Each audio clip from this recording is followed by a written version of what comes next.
Constitucionales, un programa auspiciado por la Asociación Argentina de Justicia Constitucional. Bienvenidos a Aires Constitucionales, espacio de la Asociación Argentina de Justicia Constitucional. Pueden seguirnos en nuestras redes sociales y encontrar todos nuestros programas en nuestro canal oficial de YouTube.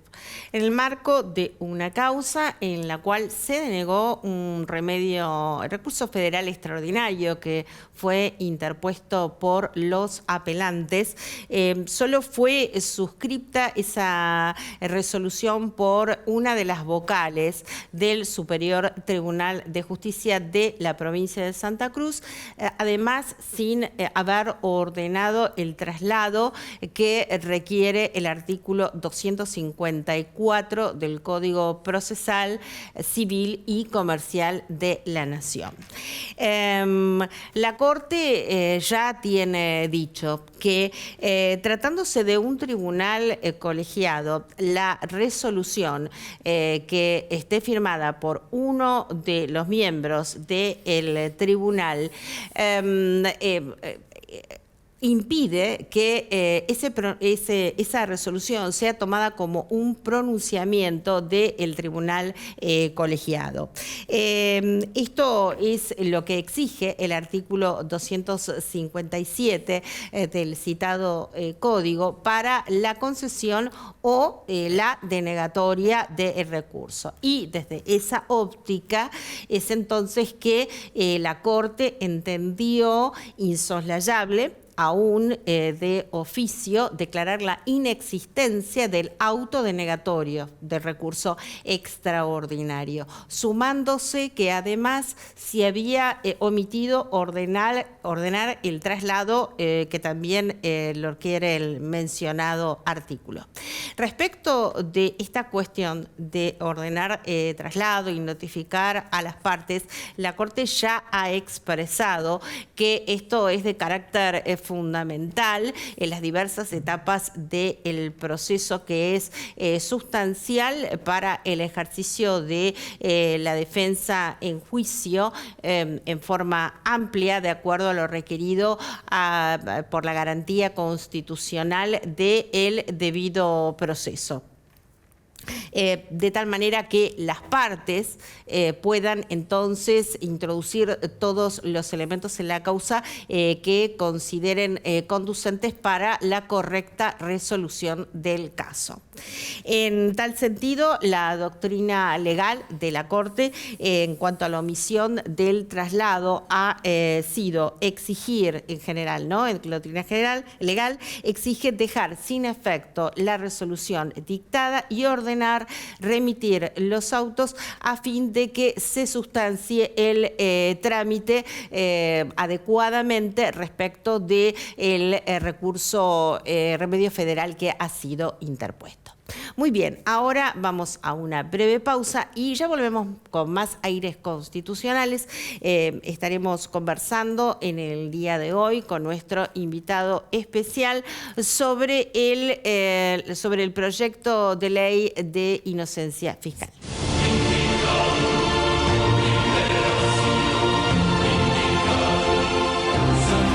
Bueno, muy bien, y aquí seguimos en Aires Constitucionales. Hoy nos acompaña el doctor Sergio Morano, que es director del Instituto de Derecho Tributario del Colegio de Abogados de La Matanza y miembro de nuestro Instituto de Derecho Tributario de la Asociación. ¿Cómo estás, Sergio? Muy bien, Claudia. ¿Qué tal? Buenas, aquí estamos. Bueno, gracias por la invitación. No, como por siempre. favor, aquí como para desenmarañar las claves de un proyecto, dado que, bueno, en la fecha que estamos grabando este programa y cuando sale al aire, ya seguramente vamos a tener, según lo que dicen los medios, bueno, definitivamente la ley como queda. Pero es importante que tratemos, digamos, las cuestiones del proyecto de inocencia fiscal, que ya ese término A algunos los irrita y a otros les parece fantástico. O sea, depende de qué lado. Hace ruido. Hace ruido y hay que aclararlo bastante. Bueno, pero ha habido modificatorias. Entonces, una de las cuestiones es la declaración jurada simplificada. Explícanos de qué se trata. Bueno, ni más ni menos, ¿no? El eje del asunto. Bueno, sabemos que se están produciendo una serie de reformas que tienen media sanción en el Congreso, que trata las cuestiones relacionadas con la declaración jurada simplificada, lo que está en vinculación con lo que se ha dicho de los dólares del colchón, del principio de inocencia fiscal, ¿no? Como analógicamente hablando de la presunción de inocencia que existe en el derecho penal. Este proyecto también, que cuenta con media sanción, toca también cuestiones vinculadas con la prescripción, modificaciones al régimen penal tributario, modificaciones a la ley de procedimientos tributarios en lo que respecta a las sanciones, a los montos que han sido muy significativamente aumentados, sin una lógica puntual, pero bueno, donde todo lo que es el conglomerado de los contadores, los profesionales en ciencia económica están poniendo el grito en el cielo en virtud de lo que generan esos montos de esas sanciones.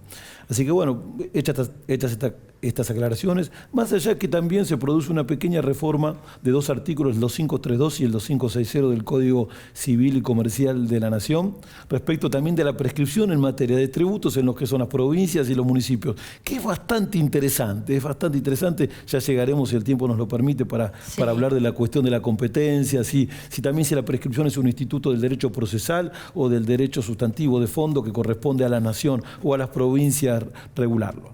Volviendo al tema de la declaración jurada simplificada, el eje. ¿En qué radica el asunto? El gobierno lo que busca es darle cierto dinamismo a la actividad y entre esos que se pongan en circulación los dólares que están en el colchón, esos dólares que provienen de una actividad lícita, de un sujeto que se encuentre inscripto. Bien, esos dólares que provienen del colchón, el gobierno dice, te los dejo que lo pongas en circulación y establece un esquema puntual de declaración jurada en lo que respecta al impuesto a las ganancias, que tiene como eje la información que proviene del propio contribuyente. No nos olvidemos que todo es informático, Claudia, tanto en lo que son las facturas emitidas como recibidas, los gastos y demás, el fisco lo conoce. ¿Qué ocurre? Conforme esa información otorgada por el propio contribuyente y por terceros, ¿bien? Que entre ellos pueden ser proveedores, entidades bancarias, entidades de tarjeta de crédito, countries, edificios, las empresas relacionadas con transporte de caudales, le informan al fisco se nutre y el fisco tiene información. ¿Qué hace el fisco? Dice lo siguiente, a ver, busca un determinado tipo de contribuyentes, ya que el 80% de la recaudación se encuentra vinculada con 10.000 contribuyentes. ¿Qué pasa? Hacer foco en esos 10.000 contribuyentes y al resto darle la posibilidad de que se vaya desenvolviendo y que no haya tantas trabas burocráticas. Sergio, antes de continuar, quisiera hacer un poquito más foco en la cuestión de inocencia fiscal. Profundicemos. Vamos, bien. Existe una declaración jurada. No nos olvidemos que nuestro sistema tributario se basa en la autodeclaración, en la declaración jurada como medio de exteriorizar la voluntad para cuantificar lo que es la manifestación del hecho imponible. Es decir, digamos, el contribuyente declara, manifiesta los hechos imponibles configurados en un determinado periodo de tiempo por una determinada capacidad contributiva, que pueden ser las ventas, que pueden ser el patrimonio, que puede ser la renta, bien, e informa esa declaración jurada, con los más y menos, las deducciones que se permiten más. La declaración jurada simplificada lo que pasa a transformar es que el fisco, con la información que tiene, le pone a disposición del contribuyente una especie de proyecto de lo que debería tributar. Se entiende que si el contribuyente la acepta y la cancela y la paga, se produce una especie de tapón, una especie de presunción de estabilidad, de identidad, de que está íntegra y correcta. ¿Se entiende la declaración jurada? ¿Y qué ocurre? Como efecto del pago se produce el efecto liberatorio del pago. ¿Qué quiere decir el efecto liberatorio del pago? Que respecto a ese periodo, ese impuesto, el fisco nada más tiene que reclamar, excepto que existan diferencias significativas que provengan de ingresos omitidos, deducciones improcedentes y facturas apócrifas, mal denominadas las facturas truchas. Es decir, te doy esta posibilidad, informalo hacelo, te doy la presunción, paga y tenés esta cobertura, excepto que ocurra lo siguiente, que vos omitas ventas y demás, claro, que pongas facturas apócrifas o que computes en tu declaración jurada gastos improcedentes. ¿Qué ocurre? El fisco se reserva ese derecho. Entonces esa presunción de legalidad, de estabilidad de la declaración jurada, se queda en un estadio de cierta relatividad si producen estos hechos. Exactamente, depende de la exactitud de la declaración. Totalmente. No podría ser de otra manera. Totalmente, lógicamente. Se reserva los derechos. ¿Y esto qué permite? Que, teniendo en cuenta que esta declaración jurada anticipada,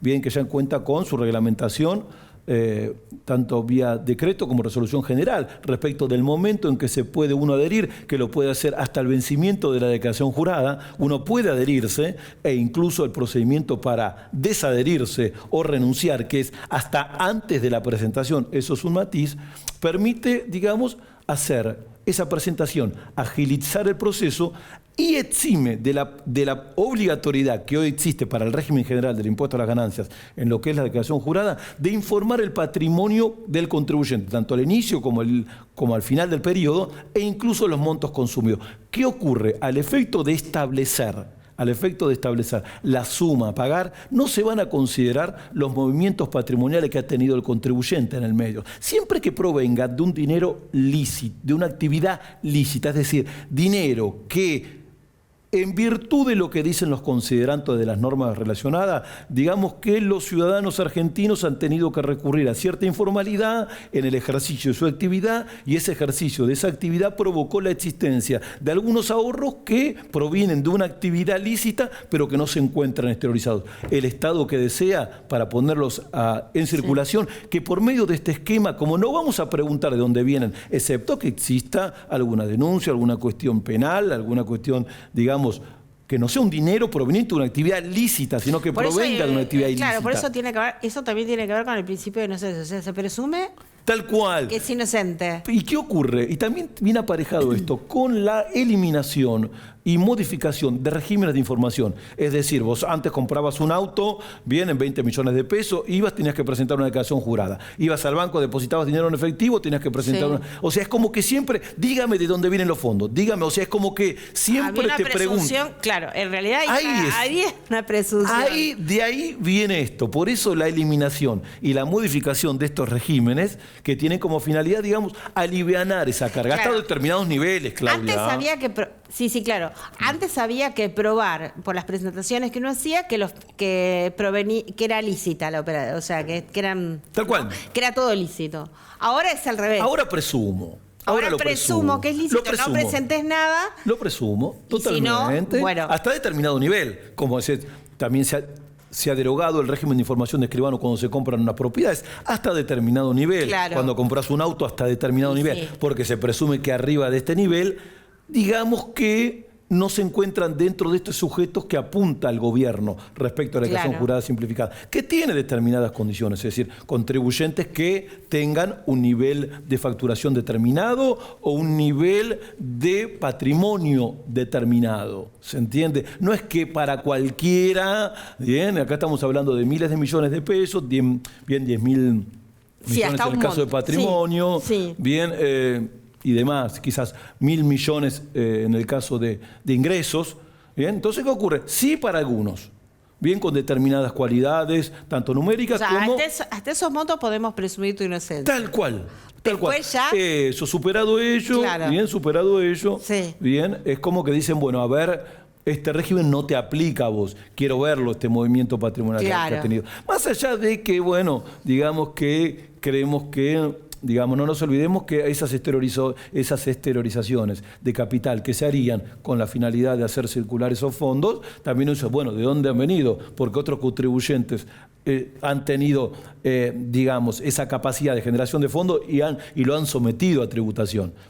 Indirectamente parecería como que habría una especie de blanqueo encubierto, blanqueo encubierto, con una especie de tapón fiscal. Che, pagame esto que te pongo a disposición, contribuyente, esto es lo que creo que deberías tributar, donde el contribuyente hará su análisis el contribuyente verá si le conviene o no aceptarla. Siempre analiza el contribuyente. Bien, si le conviene o no aceptarla. Y hecho ese análisis, si ha aceptado, es como que despliega y se generan todos estos efectos que en alguna medida, más allá de la seguridad relativa que genera, ya que uno dice, a ver, estos dólares, ¿dónde vienen? ¿Cómo se compraron? Hay un régimen penal cambiario, ¿no?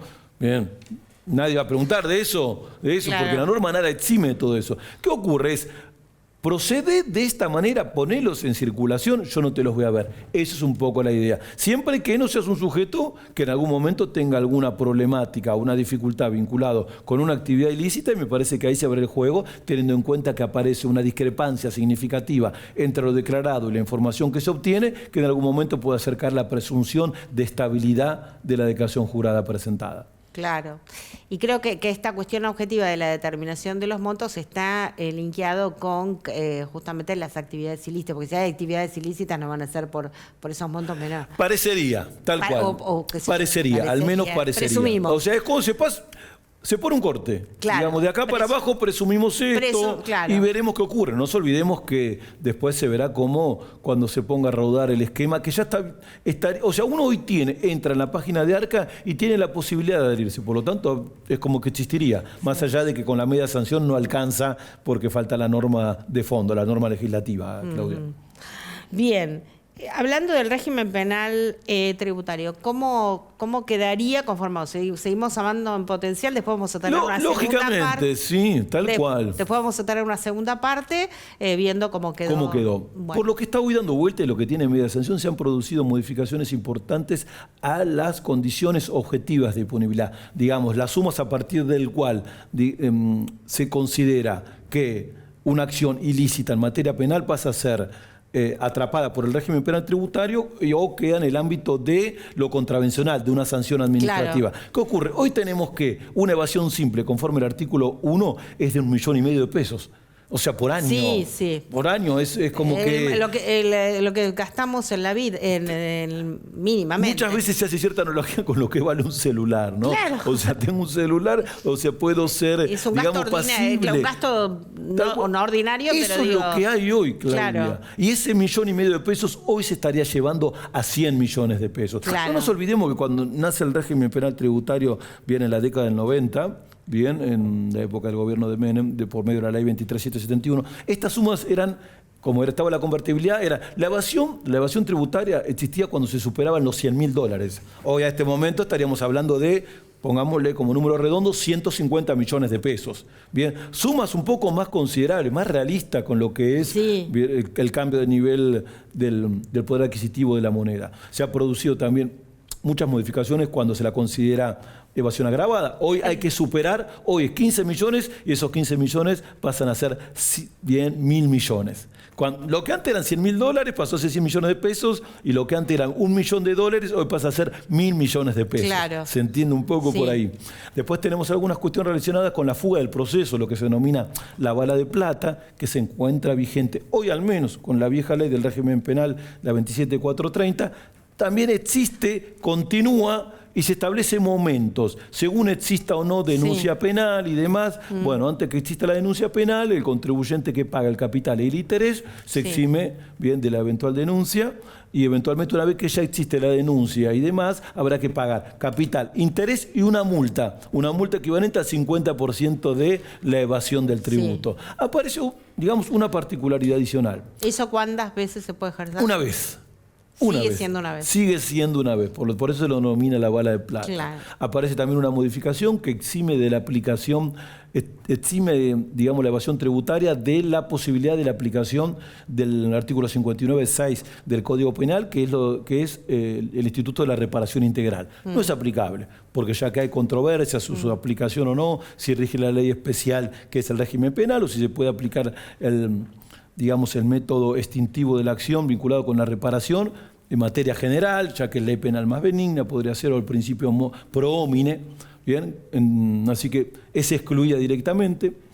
Después aparecen algunas cuestiones vinculadas con cuándo el fisco debe denunciar o no, según si el contribuyente ha manifestado que existe, digamos, una cuestión controvertida en materia contable e impositiva, cosa que existe en la materia tributaria, que muchas veces las cuestiones son interpretables y por lo tanto, donde se pueda ver la buena fe del contribuyente, ya sea con una presentación de una nota, por medio de este criterio controvertido, digamos, que pone en contradicción, digamos, a si hay que ir por el camino solucionado, solución B, ya que todo es muy interpretable, exime, digamos, al fisco de, quizás por un dictamen previo del área jurídica, de efectuar la pertinente denuncia. Tema que es más que importante, teniendo en cuenta que a veces uno va caminando en la nebulosa, ¿no? Va caminando un poquitito en la nebulosa.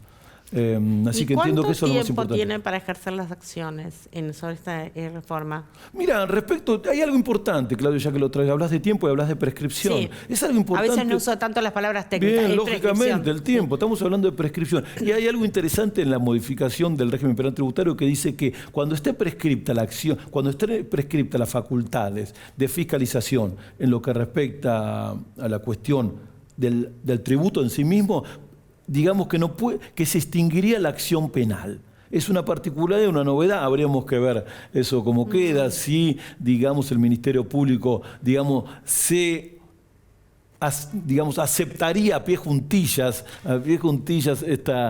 esta nueva condición legislativa, cuando sabemos que muchas veces lo que es el Ministerio Público Final, por medio de su propia ley y su autonomía, lleva adelante investigaciones, más allá de que haya prescripto o no, pero en materia, digamos, tributaria, porque la prescripción en materia penal es mayor, porque la evasión tributaria simple tiene un máximo de 6 años y por lo tanto pudo haber prescripto, ya que se produce una modificación a la prescripción en el régimen, pudo haber prescripto en materia, digamos, procedimental, pero no en materia, digamos, de persecución penal. Por lo tanto diremos, bueno, prescribió por acá, no persigo en materia penal, eso es un tema que me hace un poquitito de ruido, Claudia. A discurrir, ¿no? Y cuando quedan así situaciones, bueno. Claro. Muy bien.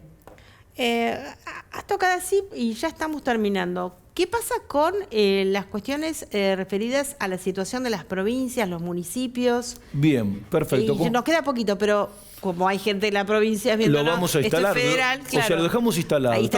Estamos hablando de la autonomía sabemos que de las autonomías de los municipios, las provincias por sí mismos, no, lógicamente ni siquiera hay que aclararlo. Bien, ¿qué tenemos?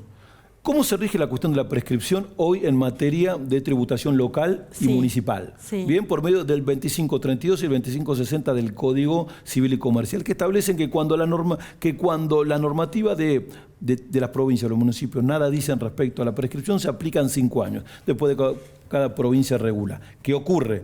En materia de prescripción, la Corte ha dicho en Filcrosa que la prescripción es un instituto propio del derecho sustantivo, es decir, que es competencia de la legislación nacional delegada de las provincias a la nación. Es decir, sabemos que las provincias conservan todo el poder no delegado. Bueno, las provincias han delegado la cuestión sustancial de las obligaciones y en Filcrosa la Corte ha dicho que el instituto de la prescripción corresponde al derecho sustantivo. Por lo tanto, lo que se busca es que con la modificación del 2532 y del 2560 es hacer una especie de prescripción a nivel nacional, tanto en materia de tributación nacional, provincial y local, municipal, es decir, que tenga remisión a la ley 11683, que es la ley de procedimiento que regula la prescripción en materia tributaria. ¿Se entiende? Creería, eso es positivo, hay que ver si va a ser pacífico, si las provincias lo aceptan y demás, teniendo en cuenta que se produce acortamientos en estas modificaciones del esquema, ya que acortamiento de los plazos, pasando para contribuyentes inscriptos de 5 a 3 años. ¿En qué momento? Siempre que el contribuyente haya tributado conforme y no haya discrepancias significativas, de más o menos 15% entre lo que debió haber pagado y lo que terminó pagando. Es decir, tiene acortamientos de plazos. ¿Qué pasaría a un contribuyente que tiene un acortamiento de plazos a 3 años? Parecería que con la remisión o la aplicación del Código Civil y Comercial en materia de prescripción a las provincias y a los municipios, deberían tener una prescripción reducida. Por eso es un tema más que particular. Veremos qué ocurre. Veremos qué ocurre y cómo le vamos a dar segundo tratamiento a esto cuando ya tengamos la ley. Entonces, vamos a volver sobre este tema y seguramente algo quizás ya se haya planteado sobre esta cuestión, porque veremos qué ocurre. Veremos qué ocurre. Es un tema harto dificultoso, más allá de por que eso a nivel yo municipal creo que, no hay recursos. Por hay eso un tema digo, con las tasas también dando vueltas por ahí. Claro. Sergio, bueno, damos entonces la bienvenida y le deseamos lo mejor a las nuevas autoridades de ARCA. De ARCA y de la DGI. Exactamente. Nuestros augurios de éxitos y buena gestión a los nuevos funcionarios. Exactamente. Bueno, muy bien. Nosotros nos despedimos hasta nuestro próximo programa, agradeciéndole a Sergio su presencia hoy, como siempre, aquí en Metro.